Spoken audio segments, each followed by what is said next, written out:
Here you can see I have our little tree scene started. I just wanted to show you how I decided this tree was a little bit too dark for the background, so I started using my little bit of my Shiva gold paint stick.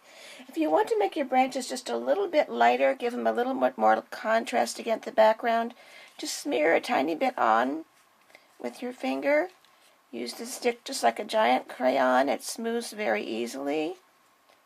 And then your branches will have a little bit more contrast against the background. You can change this almost any color you want to, and if you happen to get a little bit where you don't like, you can always cover it up with another color of Shiva.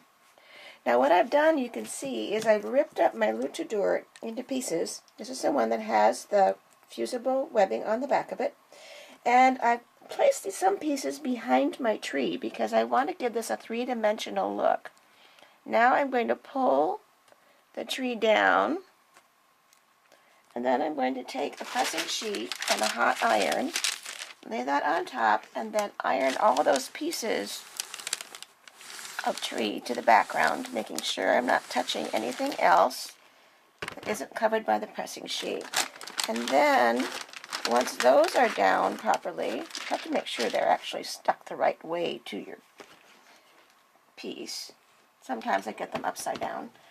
Then you lay your tree back on top, and then you start placing your other pieces of Lutradur on top of those branches, making sure that you've got the sticky side down.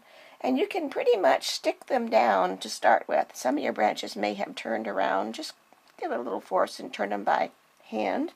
And you can stick the pieces of Lutradur to the background as long as you've got them on there right side up. I like to have the rough edges facing out as much as possible.